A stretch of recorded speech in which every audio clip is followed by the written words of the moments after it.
Vous écoutez Europe 1, il est 8h19. L'interview politique d'Europe 1, Jean-Pierre Elkabbach, vous recevez ce matin Xavier Belin, le président de la FNSEA. Messieurs, c'est à vous. Bienvenue Xavier Belin, bonjour. Merci, bonjour. La FNSEA est en colère, le pays est sur les nerfs, chaque mot compte, blesse, excite ou enflamme. Et à propos du Tarn, vous avez dénoncé les djihadistes verts. Est-ce que vous n'êtes pas allé trop loin, vous ? J'assume mes propos parce que ce sont les propos d'un homme en colère. Pour plusieurs raisons. D'abord parce que rien, pas même l'eau qui est source de vie, ne peut justifier la mort d'un jeune homme. Et la manière dont exploiter cette mort aujourd'hui me révolte. Ensuite, parce qu'il y a beaucoup de désinformation autour de ce projet, qui est un projet pour une centaine d'agriculteurs, de petits agriculteurs. On fait un amalgame entre une agriculture soi-disant industrielle et ce type d'agriculture. Tout ça est complètement erroné. On va voir, mais quand vous dites, c'est ce qui me révolte aujourd'hui. Quand vous dites « j'assume », vous les appelez des J'assume djihadistes parce que verts. je ne fais aucun amalgame entre les centaines de militants écologistes que je respecte par ailleurs, qui sont venus manifester pacifiquement ce week-end, et puis un groupe de gens parfaitement organisés qui ont leur QG maintenant à Notre-Dame-des-Landes, qui vont se déplacer de site en site. Aujourd'hui, c'est Sivins. Demain, ce sera sur le terrain d'un agriculteur qui voudra construire une étable, un poulailler. On n'est plus dans un état de droit, on est dans un état de non-droit. Ça n'est pas supportable aujourd'hui pour des organisations responsables. C'est de la provocation ou le reflet de la Ce n'est colère pas de la des provocation, agriculteurs aujourd'hui ? c'est de la colère parce qu'on demande aujourd'hui des tas de choses aux agriculteurs, des réglementations qui sont excessives, auxquelles ils doivent se plier. Mais par ailleurs, j'entends tous les jours le mot croissance, le mot emploi. De qui se moque-t-on ? On est là sur un projet qui va créer des dizaines d'emplois, 100 agriculteurs concernés, des petites exploitations qui vont diversifier, qui vont amener avec elles du tourisme rural, qui vont amener des productions à haute valeur ajoutée. Pour une région qui est complètement désertifiée dans ce milieu du Tarn, est-ce que ce n'est pas un projet qui peut servir au développement de notre pays ? Je pose la question. D'ici à samedi, les opposants radicaux, on a entendu quelques-uns dans le reportage de Julien Pers à 8h, qui mènent une action dure dans des camps retranchés, vont manifester. Ce sont les opposants au barrage du Tarn, à l'aéroport de Nantes, et ils vont manifester dans toute la France. Et vous dites dans le Figaro, je n'ai qu'à lever le petit doigt pour mobiliser 4 à 5 000 agriculteurs sur le site de Sivins. Est-ce que vous êtes prêts, vous êtes tentés de lever bientôt le petit doigt ou le poing ? Je ne l'ai pas fait jusqu'à maintenant parce que nous avons considéré que nous étions dans un état de droit, dans une démocratie. Dans une démocratie où nous sommes sur un projet qui a démarré il y a 20 ans, dont près de 10 ans de procédures administratives et juridiques, qui donne une décision favorable pour réaliser cet ouvrage. Est-ce qu'aujourd'hui on fait appliquer la loi ou pas ? Non, mais est-ce que ça veut dire que vous faites une sorte d'avertissement, peut-être de menace ? Je dis au gouvernement, des agriculteurs avec moi, je peux aussi les mettre au gouvernement, pour l'instant, les paysans ont été responsables. Ils ont fait en sorte qu'on respecte un certain nombre de procédures. On est au bout de la procédure, on doit agir. Si maintenant le gouvernement cède et qu'il n'assume pas ses responsabilités, oui, il y aura sans doute des mobilisations. Et là, on ne pourra pas dire le président de la FNSEA n'a pas fait son boulot. Il aura simplement essayé de contenir une révolte qui aujourd'hui est sourde, mais qui est absolument réelle. Qu'est-ce que vous attendez du gouvernement ?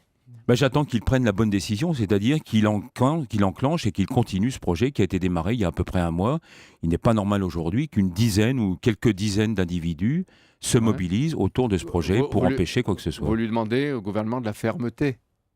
J'ai utilisé un terme hier qui est le mot couillu. J'ai dit, est-ce qu'on a un gouvernement couillu ou pas ? Sous-entendu, est-ce qu'on est vraiment aujourd'hui dans un pays où, quand la décision publique est élaborée, lorsqu'elle a fait l'objet de procédures comme c'est le cas aujourd'hui, on peut mettre en œuvre ce type de décision ? Voilà la question que je pose. Ou alors ça veut dire qu'on ne croit plus à la démocratie. Le gouvernement doit être couillu, l'expression est assez forte. Qu'est-ce que vous faites des femmes du gouvernement ? Écoutez, je les respecte parfaitement. Vous comprenez l'image. Je crois qu'on a besoin aujourd'hui de responsabilité. On a aussi besoin de continuité dans l'action gouvernementale. J'admets que cette activité et cette action gouvernementale aujourd'hui est difficile.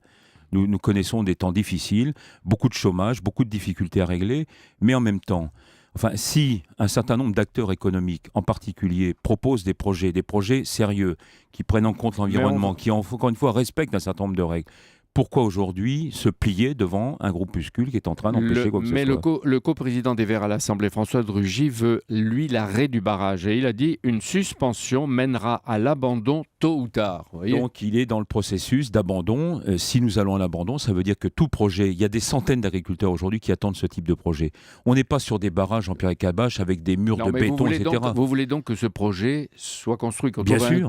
un compromis, qu'il soit construit. D'abord, c'est pas de la construction, c'est de l'aménagement, c'est du terrassement Donc, qu'on fait La pour refaire une retenue d'eau. la suspension qui va être probablement votée par le Conseil général du Tarn demain, oui, d'accord. Moi, j'encourage le président du Conseil général à ne pas prendre cette décision, bien entendu. C'est lui le maître d'ouvrage. Même Alors, pas la suspension. Mais pas la suspension. Pourquoi la suspension? Et on a une décision aujourd'hui juridique devant nous du tribunal administratif. Pourquoi la remettre en cause? Oui, mais parce qu'il y a le mort, il y a Rémi Fraisse, etc. Mais c'est malheureux, Oui. c'est dramatique. Mais et même pour si à autant, suspension, vous dites il faut ce barrage. Mais Ségolène Royal réunit mardi tous les acteurs du barrage de Sivens. Est-ce que vous participerez vous-même J'y à cette serai. réunion j'y serai, bien entendu, pour dire pour défendre la position, non pas simplement des agriculteurs, mais des acteurs de cette région qui en ont besoin, de l'agriculture, du tourisme et d'un certain nombre d'autres activités. On est dans une région, Jean-Pierre À quoi Elkabbach. ressemble ce barrage? À quoi il ressemble ce Écoutez, barrage? c'est Et qu'est-ce un qu'il aménagement. représente? D'abord, on n'est pas sur des murs de béton. Le terme barrage est faux.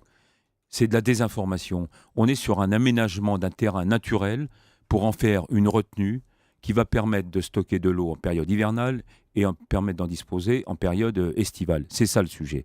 Et c'est une situation qui est paradoxale dans ce sud-ouest. Donc c'est une sorte de lac artificiel. Depuis les Romains, on a toujours aménagé dans le sud-ouest pour garder l'eau. C'est un problème majeur, la relation et l'eau. Mais dans cette Xavier région. Belin, les Verts, le parti de gauche, les opposants estiment ce barrage il est surdimensionné, coûteux et qui profitera seulement à 19 agriculteurs. Faux. Les experts disent 40, le département 81. Où est la vérité? À Mais qui il va profiter? C'est plus de 80, c'est une petite centaine d'agriculteurs, de petites et moyennes exploitations, j'insiste là-dessus, qui font des productions à haute valeur ajoutée, des légumes, des fruits, des productions de semences, tout ce dont on a besoin pour soutenir cette Et activité est-ce dans qu'il cette y a région. d'autres départements qui ont le même besoin de réservoirs d'eau? Absolument. Aujourd'hui, il y a des centaines d'agriculteurs qui attendent ce type de projet. On n'est plus sur les grands ouvrages des années 70. Donc- On est uniquement sur, encore une fois, des retenues. Période hivernale, abondance de pluie, on l'a vu encore cette année. Période estivale, récession. Donc il faut aménager. Vous pensez que si Sivens s'est abandonné, pour les écolos, c'est ce qu'ils veulent, mais pour vous, vos agriculteurs, c'est un précédent. Ah ben, ça Et veut que dire les autres on ne a se feront pas. définitivement une décroissance agricole dans notre pays. On est déjà en forte dépression dans beaucoup de domaines, au profit d'ailleurs de nos voisins européens. Je le dis au passage, la France numéro 1 européen est passée au numéro 3. Est-ce qu'on continue dans cette logique? Dans le communiqué de la FNSEA, vous dites hier comme une menace, la situation est grave, les Français sauront le jour venu trancher. Est-ce que vous voulez dire que le Front National est en train de progresser au sein du monde agricole? En tout cas, je dis qu'aujourd'hui, Mme Le Pen n'a qu'à se baisser pour ramasser les voix, puisque des projets comme ceux-là qui vont être remis en cause donnent beaucoup d'arguments à celles et ceux Et ça, qui vous le croient encore sentez, au vous le progrès. sentez. Moi, j'appelle de mes voeux aujourd'hui les forces de progrès, qu'elles soient de gauche comme de droite, les forces modérées, à pacter en quelque sorte pour se dire comment nous sortons ce pays de la crise dans laquelle nous sommes. C'est ça notre sujet Dernière aujourd'hui. question, Xavier Belin. Ce soir, les députés doivent voter un texte qui reconnaît aux animaux la qualité symbolique d'être vivants doués de sensibilité. Eux aussi, les animaux, ils ont le droit à un bien-être dans les élevages. Oui. Est-ce que vous soutenez? Oui, mais pas n'importe comment. Pas n'importe comment. C'est-à-dire qu'il n'est pas question pour nous d'accepter aujourd'hui, là aussi, des formes extrémistes. Un animal est un animal, un homme est un homme. C'est-à-dire que vous voyez les confondons Verts pas les encore choses. derrière? Non. C'est pas les Verts, c'est un certain nombre de groupes, toujours de même expression, qui disent non à tout, qui sont contre toute forme de progrès, contre la science, contre l'innovation, contre le Il y aurait, progrès. Merci. il y aurait des conséquences sur l'élevage? Oui, parce que ça remettrait probablement en cause une grande partie de l'élevage Et français qui est exemplaire dans le monde. Merci. Dernière Merci. remarque, c'est Jean Glavany, le PS, qui est à l'origine de cette... Par ailleurs, amateur de corrida, je ne comprends pas bien sa position d'ailleurs, au passage. Merci d'être venu. Merci Xavier Belin d'être venu ce matin sur Europe 1. Merci Jean-Pierre Elkabbach. On vous retrouve demain à 8h20 en direct.